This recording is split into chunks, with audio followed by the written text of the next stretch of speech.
פרק 9, 9th chapter, tractate פסחים, a good מועד, happy holiday. The subject, this particular day we're going to talk about second chance, which is second time for those who cannot make the festival of Passover on time. The Torah tells us in the book of Bamidbar, chapter 9, pasuk 10 and onward, that anyone who is not able to bring the Korban Pesach, the Paschal Lamb, on time, which is the 14th day of the month of Nisan, because either he was ritually impure or he was in a walking distance. Walking distance, the rabbis tells us, if he could not make it on time to Yerushalayim to eat the Paschal Lamb. So, said the other chance is to go ahead for the following month, 14th day of the month of Iyar, and that's called Pesach Sheni. Okay, so since we occupied in this perek in halachot of Pesach Sheni, we start with the Mishnah. מי שהיה טמא או בדרך רחוקה ולא עשה את הראשון יעשה את השני. If someone is in the afternoon of the 14th day of the month of Nisan, that's the time of slaughtering the Paschal Lamb, and he did not make it. Why is not making it? Either because he forgot that today is Pesach, ritually impure, distance from the Beit HaMikdash. So we give him a chance. He'll do it the second one. Shagag. Shagag meaning is totally forget about it. Or ne'enas. Or he have issue, let's say he has a walking issue, right? He cannot walk, cannot move properly. So he could not make it to the temple courtyard on time, the Rambam said. Velo asa et harishon. He couldn't make it, even it happens intentionally. So you have a chance to do it the second time. אם כן, למה נאמר טמא או שהיה בדרך רחוקה? Wait a second. Why you need to add or to tell me someone was ritually impure or was far away? It's enough to say what we said earlier, that any reason you can go ahead for the second time. So he said the answer is שאלו פטורים מהיכרת ואלו חייבים בהיכרת, because according to Rashi, whoever is not bringing the Paschal Lamb because he was impure or was in a too distance, or he did it by mistake, he forgot all about it, so that's situation that he is exempt from that title of karet, but otherwise he is liable. Since we speak about distance, itmar, now we go to the Gemarrah. מי שהיה, if someone היה בדרך רחוקה ושחטו וזרקו עליו. Imagine a situation, let's say Natan is today with us, and Natan couldn't make it, so he appointed, let's say, his friend, right? His friend is, what is your friend's friend's name? Amit. Amit.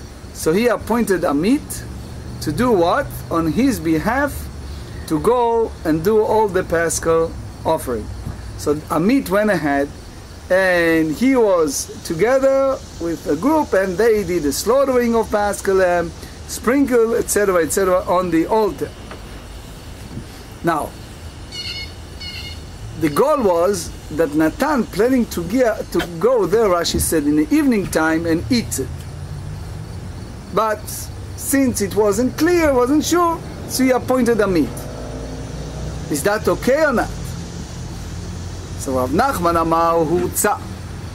Rav Nachman said that that Paschal Lamb was received with acceptance, and he fulfilled his obligation. He doesn't need, Natan doesn't need to bring the second Pesach.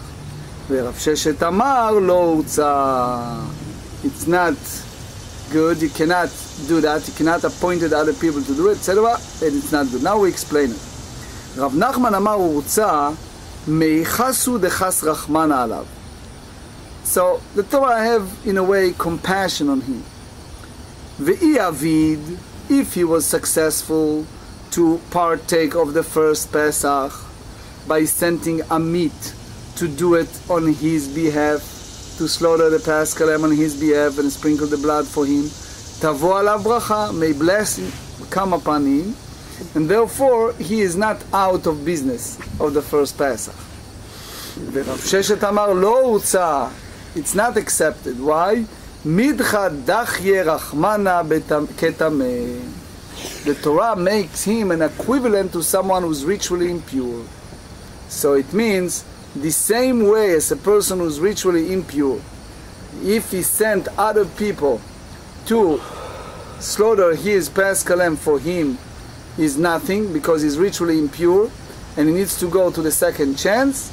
The same apply in that case to Natan, who is distance, far distance. Amar Rav Nachman, Rashi here elaborate on that. But basically, the whole idea is he cannot partake in this situation by having emissary. Amar Rav Nachman mena minala. Rav Nachman said, where I prove my point. He said that none. We learn in the Mishnah.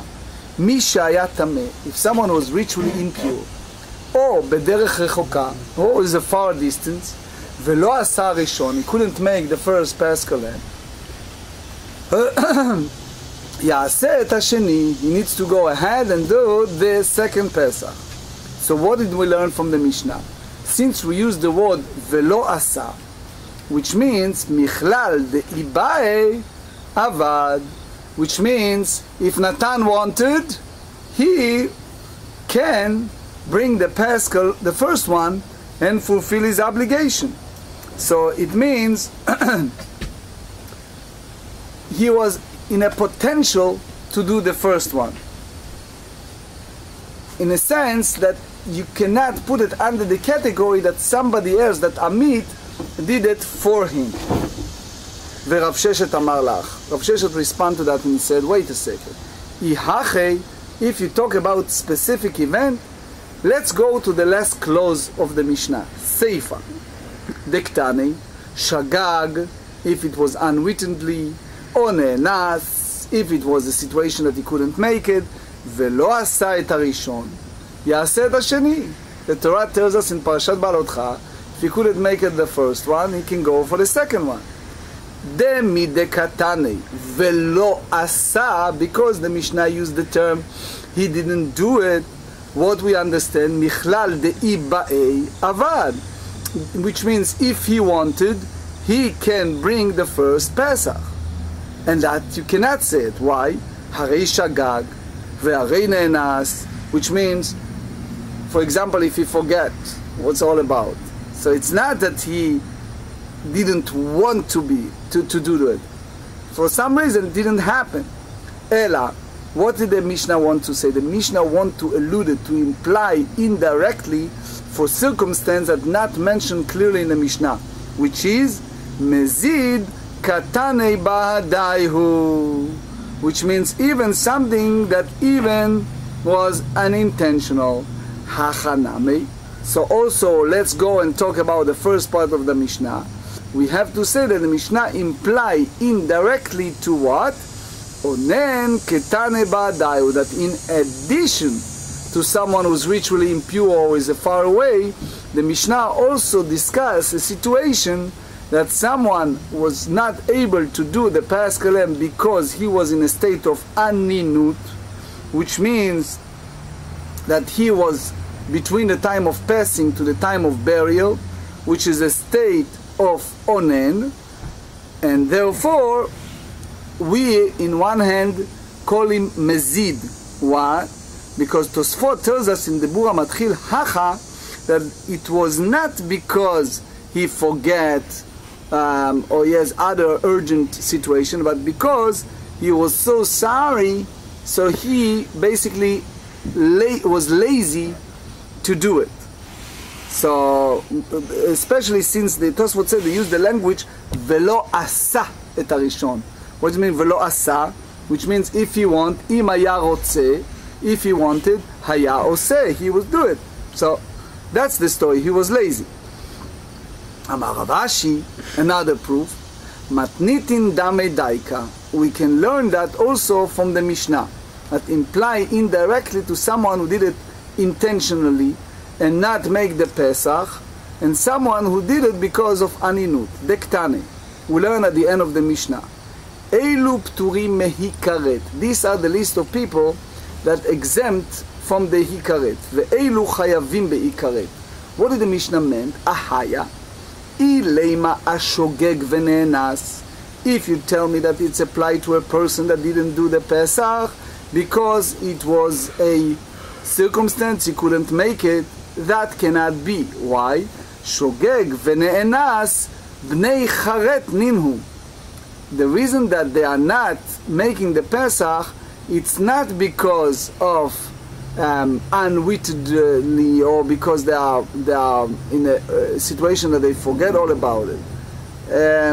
And you don't give them a punishment of karet for that. Only if someone did it intentionally deserve karet. El alav amezid ve'onen, which means the Mishnah speak about someone who did it intentionally and he was in a state of aninun.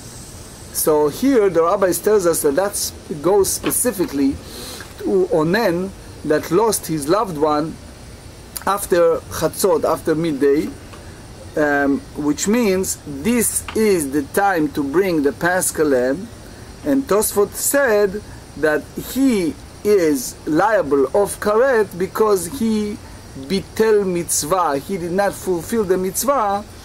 However, Tosfot said if his loved one passed before chatzot, he is not under the category of liability of karet.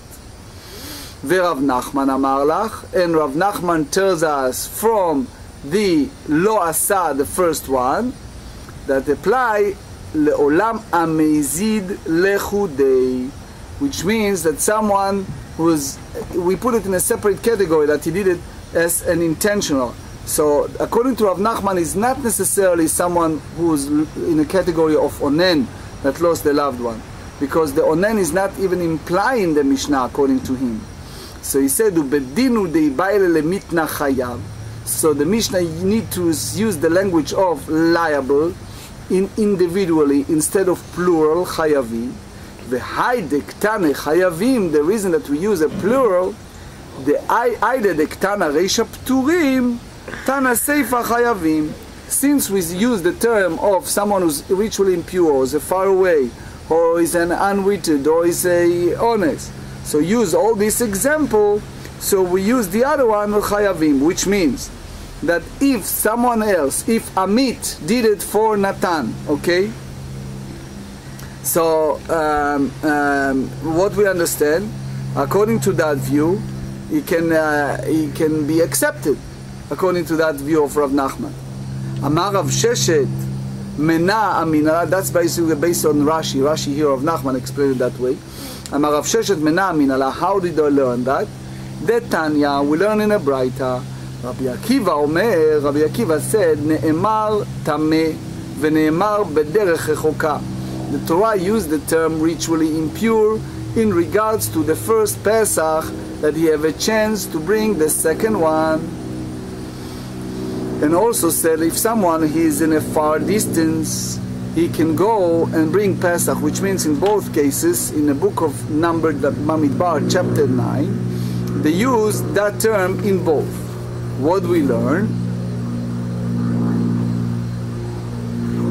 Tzadik Gimel Amud Aleph, Ma tameh shesipek beyado la'asot eino ose, af בדרך רחוקה נמי סיפק בידו לעשות ואינו עושה.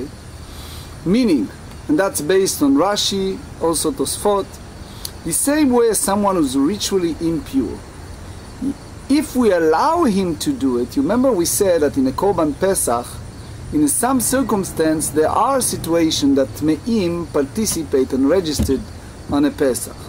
So if the Torah did not avoided him from doing so, since he is not in a far distance, but even though we avoided him from doing that, same idea, af derech rechoka name, same someone who's a far distance, shesipek biyado la'asod ve'no oseh, that if even you have some other people to go on his behalf and to do it, Rashi said, but the Torah said he cannot do it, and basically asked him, postponed it for the 14th of Iyar.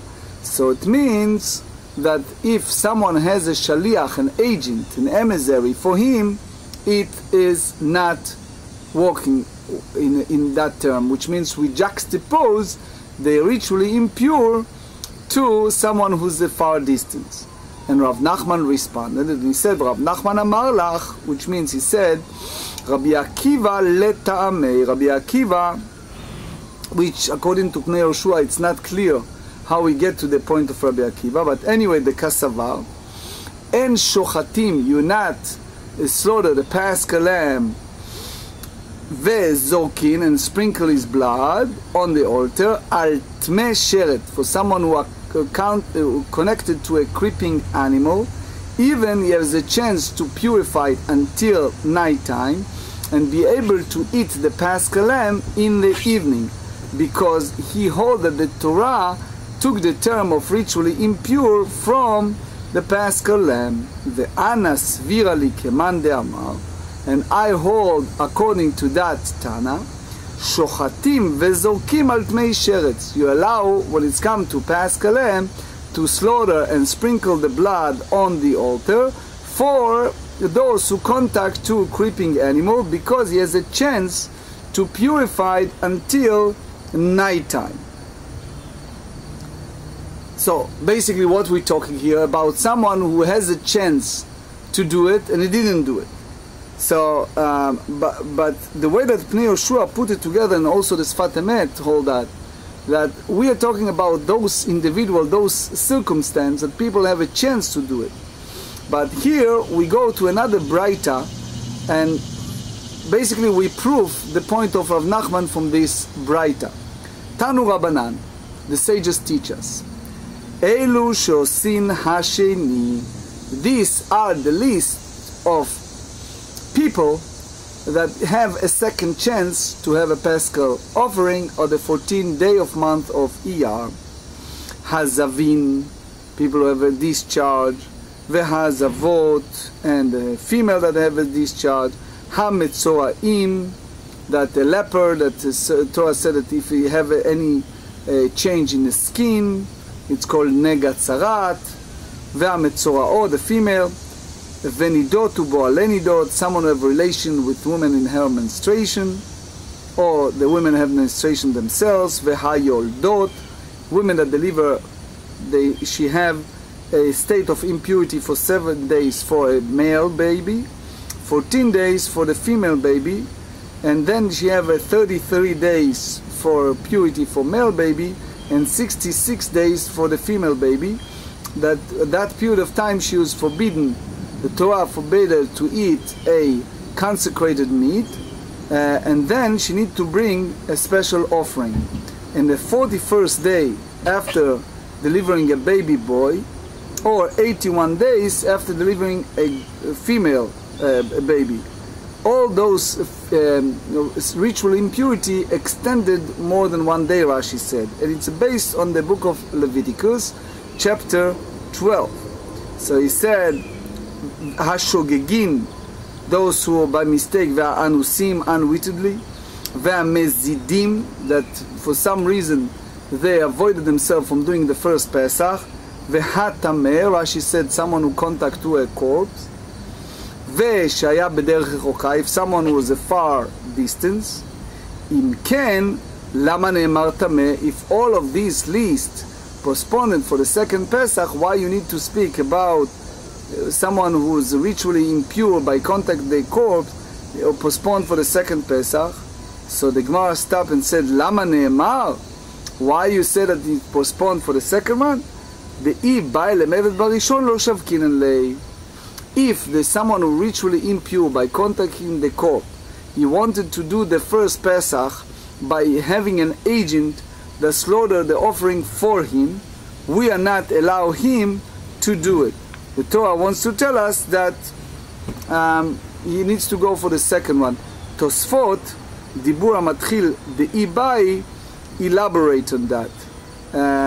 But anyway, so he said, so im ken, if you tell me all of that, wait for the second Pesach, lama nemar bederech rechuka, so why you need to say someone who's a far distance? You can incorporate that from all the other names of the list. So they said, lepotro min hakaret. So it means that anyone who cannot bring the first Pesach because he was in a state of illness, he couldn't make it, he is exempt from karet. So not everyone is so pleased with this answer. Rabbi Akiva Iger elaborates on that. Anyway, so they said, Uchemman de Amar Hurza, and it's matching the opinion of Rav Nachman that said that Paschal lamb that was slaughtered by others for someone who is in a far distance, it's accepted by Hashem. So now, since we learn that all these lists, Nidot, Zavot, all these lepers and female delivered baby, etc., they all postponed for the second Pesach, Isha b'sheni mi mechayva. Is that true that women couldn't make it at the first Pesach? We can hold it for the second one. V'atanya, we learn the opposite. Yachol shelo yosim ha'Pesach hashni latmei nefesh misha b'derech rechoka. We learn maybe those people who should do the second Pesach only someone who is contact to the deceased or someone who is in a far distance. Zavinu mtzorainu bo'alei nidot minayin. How do you know all the others, like discharge, lepers, etc.? Talmud lomar ish ish. The Torah said ish ish, any type of ritual impurity for any reason, bring the second Paschal lamb. Which means the Braita mentioned only men that has a discharge, lepers, etc. But they don't mention others. So it means, since you use a male term, that's apply only to male and not female. So the Gemarrah, and that's basically contradicted what we said earlier. So the Gemarrah responded and said, no, lo kashya, it's not a question. Why? The first Braita is Rabbi Yossi. That Rabbi Yossi, if you remember, we said in 91b that women are obligated for the second Pesach. Rabbi Yehuda and Rabbi Shimon, these two hold that women are not obligated for the second Pesach. Tanu Rabbanan, we learn in the Braita, Chayav karet al harishon. If someone intentionally did not do the Pesach, the first one, he is deserved karet, v'chayav karet al hasheni. If he did the second one, divrei Rabbi, that's the opinion of Rabbi Yehuda Anasi. Rabbi Yehuda Anasi hold that any one of these Pesachim, it's independent obligation, so therefore you need to have a karet for even each of them separately. And he said, Rabbi Natan Omer, Chayav karet al harishon upatur al hasheni. Rabbi Natan Omer, he deserves karet of the first one, and he is exempt of the second one. Rabbi Hanania ben Akavya Omer, Af harishon lo chayav karet, ela im ken lo asa et hasheni. Even the first one is not deserved karet. He holds that sheni is only tashlumim, is like payment for the first one, so it's not karet by itself. But if someone did it intentionally, then he deserves karet, meaning intentionally not the second one. Ve'azu letayamaru, the machloket between Rabbi and Rabbi Natan followed the idea. Rashi said, the Tanya, ger shenitgayer ben shnei Pesachim. If someone convert between the 14 of Nisan and 14 of Iyar, vechen katan shehigdir, katan meaning a minor that gets the sign of adulthood, like 2 hairs in his private place, ben shnei Pesachim chayav lasot Pesach sheni. He is obligated to go ahead and bring the second Paschal lamb at 14th day of month of Iyar. Divrei Rabbi, that's the opinion of Rabbi, because Rabbi hold that the second Pesach is independent festival and they have a separate obligation of the Paschal lamb. So even someone who is not obligated for the first Pesach, like convert or child, needs to bring the second one. That's the Rashi explanations. Rabbi Natan אומר, כל שזקוק לראשון זקוק לשני. כל שאין זקוק לראשון זקוק לשני. Rabbi Natan said, no, the second one is only tashlumim, it's only payment for the first one. So if you are a convert or you are a minor at the time of the first one, you're exempt from the second one. Now we elaborate on that. By Maika Miflege, what is this Tanaic disputation? Rabbi Savar, Rabbi Yehuda Anasi hold Sheni Regel Bifnei Atzmo. He said that the second one, it's independent festival and is a dependent obligation to bring a Paschal lamb even for someone who is not befitting for the first one. Rabbi Natan Savar Sheni Tashlumim Derishonu. The second Pesach is just a payment for someone who couldn't make the first one. So it means if someone was not befitting for the first one, he doesn't have the obligation to go for the second one. Takunei larishon lo metaknelei.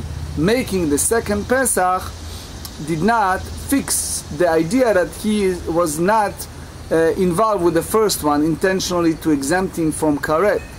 ורבי חנניה בן עקביה אומר, סבר שני תקנת דראשון, which means that that exempt him from karet because if he couldn't make the first one in mezid. ושלושתן מקרא אחד דרשו. All these three Tanahim derive from one pasuk. They said in the book of במדבר, chapter 9, pasuk י"ג 13, והאיש אשר הוא טהור בדרך לא היה. If the person was pure and what was was in a traveling manners, and they said וחדל לעשות הפסח. So רבי סבר וחדל לעשות הפסח ונכרתה הנפש ההיא מהמאה, meaning the law avad barishon, that if he is not doing the first Pesach, he deserves karet. And then the pasuk come and teach us, iname korban Hashem lo ikriv b'moado, if he is not even go for the second chance, which in b'sheni, the second Pesach. So the pasuk concluded, yichet'o isa ishau, which means that he deserves karet even also for the not making the second chance of 14th day of month of Iyar. So Rabbi explained that the word ki korban Hashem lo ikriv, it's like a condition, like he's saying im, which means im korban Hashem, if he cannot hear. So because the word ki in Hebrew has many meanings. So one of them it's im. Umemai da'achita isa karetu. The Gemara asks, how did Rabbi learn from the word chet'o isa, that he carries sin, that he said at the end of that line, that it means that he deserves karet penalty. Tzadi Gimel Amud Bet, Kasavar, the Gemarrah responded and said, Rabbi hold megadef. What? When the Torah used the term in the book of Bamidbar, chapter 16, Pasuk Lamed, sentence 30, Hainu mevarech Hashem. So there are two options the Rabbi tells us. One, it's applied to someone who quote unquote in the opposite way bless God. Whoever understand. The other one is someone who's chanting all kind of hymns, prayer to idolatry. Uchtiv bemevarech et Hashem. So again, they're using a nice language, but it means the opposite. The punishment for someone who bless Hashem, the Torah said in book of Vaikra, Leviticus 24, Venasa chet'o, he carries his sin, vegamar, and Rabbi derived from that, Hai chet'o dehacha mechet'o de'atam. We juxtapose the chet'o. We learn ma lehalan, the same way as someone who bless, quote unquote, Hashem, apply to the punishment of karet. Afkaname, also in regard to second Pesach, the punishment is karet. ורבי נתן סבר, Rabbi Natan said the meaning of the pasuk is different. וחדל לעשות הפסח ונכרתה הנפש ההיא, if he didn't make the Paschal, the first Paschal lamb, he deserved karet. Why? Because the pasuk said כי קורבן השם לא הקריב במועדו, because he didn't brought the offering on time. The high ki lashon dehahu, which means the word ki is the same as in Ivrit mipnei, because as we said ki, if you remember earlier we said that there are 4 different meanings based on the Gemarrah and Gittin. So it said v'hachika amar Rachmana, so the Torah said why he deserved karet. The ha korban Hashem lo ikriv b'moado, he did not brought the offering of Hashem on time, barishon, which is applied to the Pesach, the first Pesach. Hai chet'o yisama avidle. So when we say that he carries sin, what does that mean? Kasavar megadef lav hainu mevarech et Hashem. He said it's not necessarily someone who used the language of idolatry in his mouth. It is, he said it's different. And he hold the Gamar Haichet Dehatam in regard to someone quote unquote bless Hashem, Ma'aichet Dehacha in regard to Pesach, to compare Ma'ahacha Karet, Afatam Karet, both of them Karet. How about Rabbi Hanania ben Akavya? סבר וחדל לעשות הפסח ונכרתה הנפש ההיא, that pasuk, אי קורבן השם לא יקריב במועדו בשני, that's applied to the second Pesach, which means even Rabbi Hanania ben Akavya hold that the meaning of the word ki, it's like if, it's the same as Rabbi, but according to his opinion, the word im, it's not a new scenario, but it's a condition to have him liable for karet, because he did not fulfill the obligation of the first Pesach, and it was with a full awareness, and therefore the pasuk said that he deserved karet because he did not fulfill the first Pesach properly, and that applies the second one as well. Rashi said, "V'hai chet'o yisa ma yavidle." So how we derive the idea of chet'o yisa? Because one, we said that that's applied to both Pesachim. So the second Amaran, we learn in juxtaposition that the Mevarech deserve karet. So he said, Hilkach ezid bazeh ve'bazeh, if someone intentionally did not fulfill the obligation in both the first Pesach and the second Pesach, divrei hakol chayav, everyone agreed that he deserved 1 karet and not 2, because you cannot punish a person twice with karet. Shagag bazeh u'bazeh livrei hakol patur. But if it was unwittingly in both Pesach Rishon and Pesach Sheni, he is exempt, because you put karet punishment only for the mezid. Hezid barishon v'shagag b'sheni. If the first one was intentional, the second, the 14th of Iyar, was unintentional, leRabbi u'leRabbi Natan chayav. According to Rabbi Yehuda Anasin, Rabbi Natan, he deserved karet punishment because they hold that the second Pesach did not fix the sin, the mistake of not making the first one properly.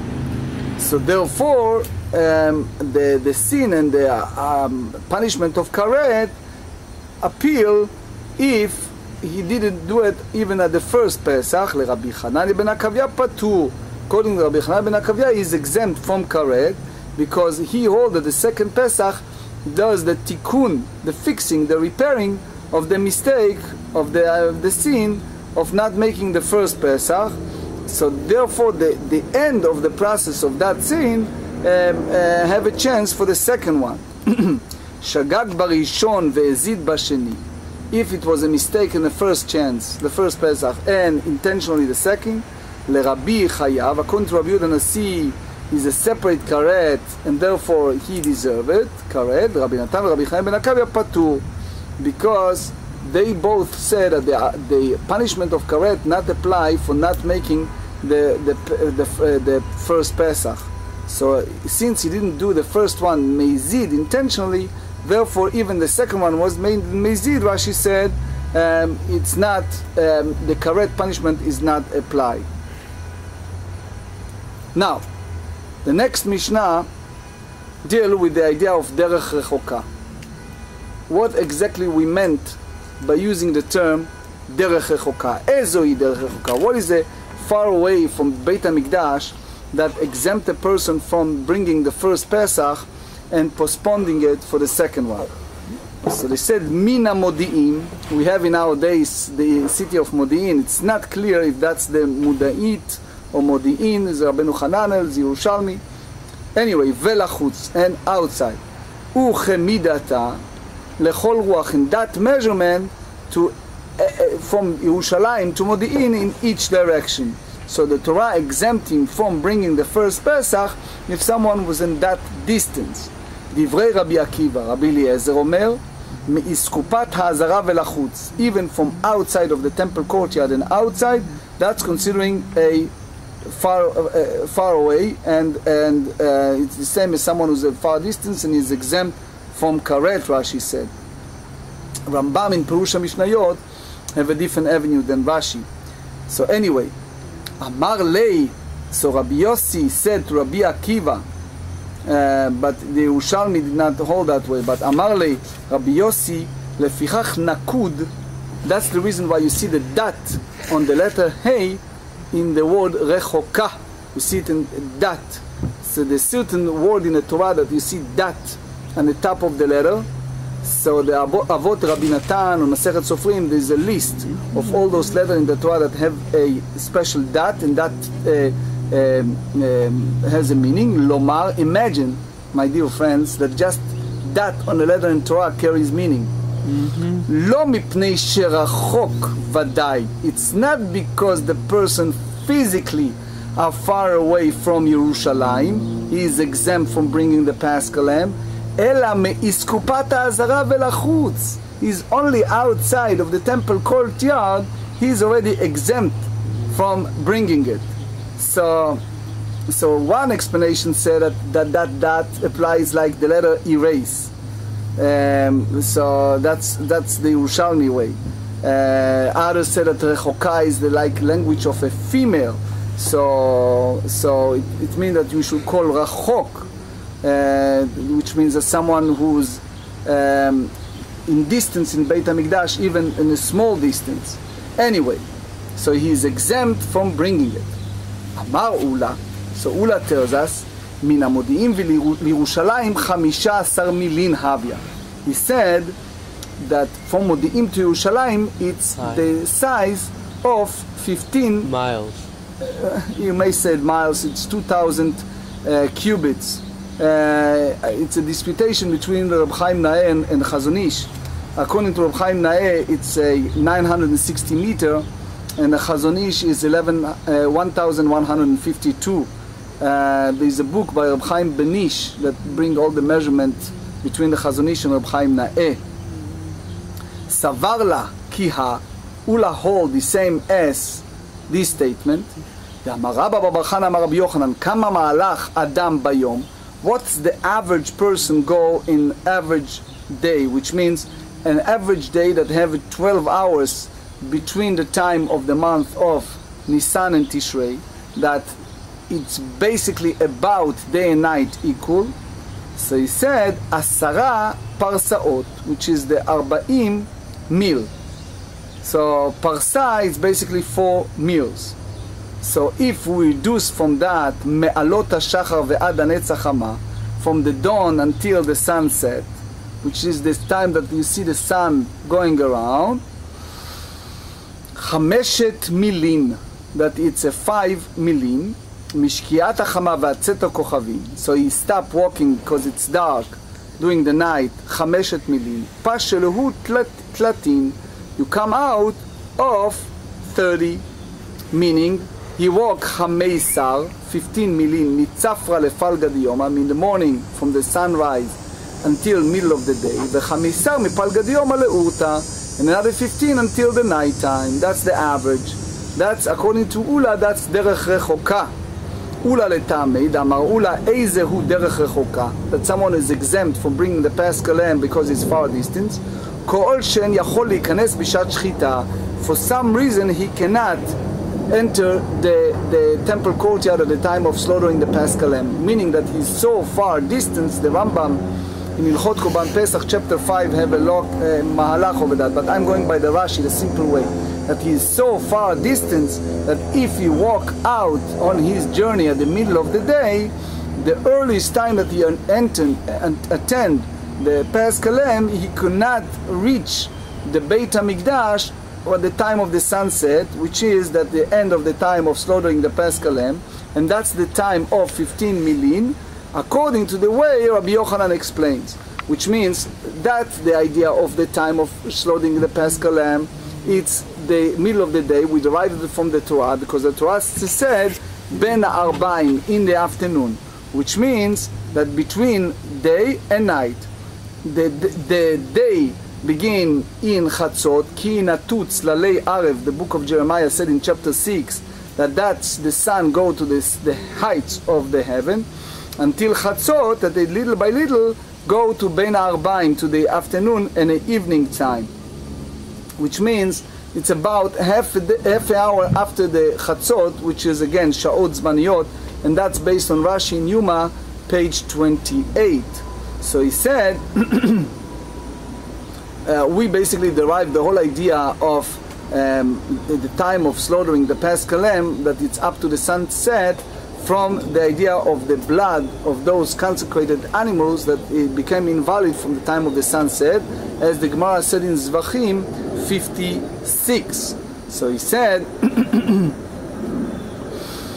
Amarmar, so the way that Ula tells us, average person go 15 milin from the sunrise to the sunset.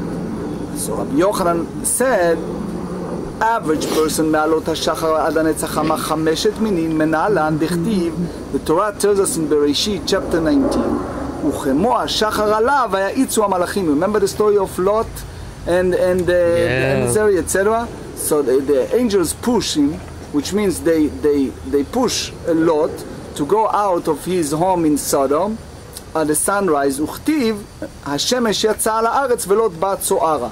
And the sun came out, and Lot attained the city of Zoar. So it means from the sunrise until the sunset, Lot having enough chance to go from where? From Sodom to Zoar.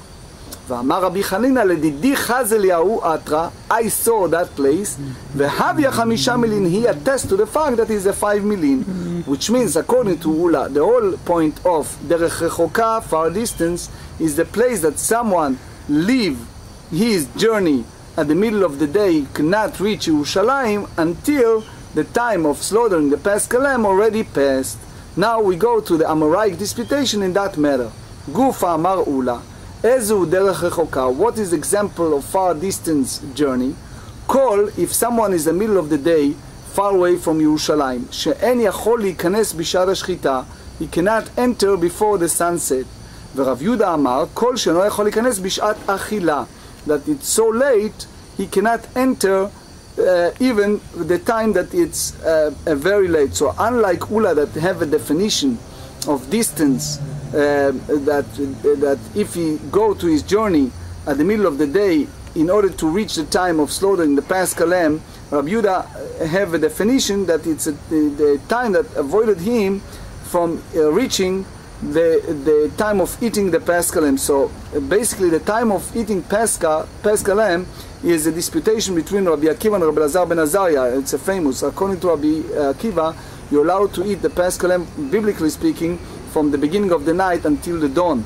Rabbi Lazar ben Azariah said until the Chatzot. That's the only difference. So Rashi here have a mahalach in all of that. Amar le Rabba leula לדidach kasha ורב יהודה kasha. Is a contradiction by your word and a word of Rabbi Yehuda. לדidach kasha דאמרת כל שאין יכול להיכנס בשעת שחיטה, ואת תמי שרץ דאין יכול להיכנס בשעת שחיטה, וכאמרת שוחטין וזורקים על תמי שרץ. Someone who touch a creeping animal cannot enter the time of slaughtering, and you told me that you can slaughter and sprinkle on the altar someone who has a creeping animal contact. So that's contradicted. So because if he is not postponing for the second Paschal offering, the same as someone who's a far distance. Well, Rav Yehuda the Kasha is also a contradiction with the word of Rav Yehuda. The Amar Kol, if someone is far away from Yerushalayim, she'en yachol להיכנס בשעת אכילה, it cannot enter the time of eating the Paschal Lamb, so he's exempt from bringing up. But if someone can reach Yerushalayim before the time of eating, he can appoint an emissary that go and slaughter the Paschal Lamb for him, in order for him to eat at the time of ירושלים, והטמא שרץ שיכול להיכנס בשעת האכילה שלו, וכאמר, אין שוחטים ואין זורקים על טמא שרץ. You told me that you cannot slaughter and sprinkle for someone who contact a creeping animal. אמר לו, לא קשה, לדידי לא קשה, לרב יהודה לא קשה. You have no contradiction, neither for me, not for רב יהודה. דידי לא קשה על דרך רחוקה לטהור. What we use the term of far away apply to someone who is pure, that is in distance from ירושלים, ואין דרך רחוקה לטמא, someone who is ritually impure, that he is basically close to ירושלים. It means that the Torah have two different categories. One, there's someone who cannot participate with the Paschal offering because he is distant, and the other one is because he is ritually impure. So therefore, ve'ein derech hochokah letameh, someone who is ritually impure can be a close by, but because he's ritually impure, and he basically have a chance to be pure and he didn't do it, so he deserved correct. צדיק ד' עמוד א', just few lines. רב יהודה לא קשיא, משרתת דרחמנא דחיה, הכתיב איש איש כי יטמא לנפש, because it's not a question of the word of Rabbi Yehuda, because Rabbi Yehuda hold that basically story applied to those ritually impure people that ask Moshe Rabbeinu, and he responds that they can go for the second Pesach, that someone who touched a creeping animal, the Torah postponed it, even he have a chance to do it on time. דכתיב איש איש כי יהיה טמא לנפש. The Torah said in the book of Bamidbar, chapter 9, each person that became ritually impure and did not divide it between different category of someone who was ritually impure by contact a corpse, and therefore מילו עסקינן שחל שביעי שלו, with the 7 days of his ritual impurity, להיות בערב פסח, that that's occurred on the eve of Pesach, ואפילו להכי אמר רחמנא לידריה, but even though that he cannot go even by someone who is his agent, so the same apply to someone who touch a creeping animal, that is also go and postpone from bringing the Pesach, even he can purify himself until the time of the night and go ahead and eat.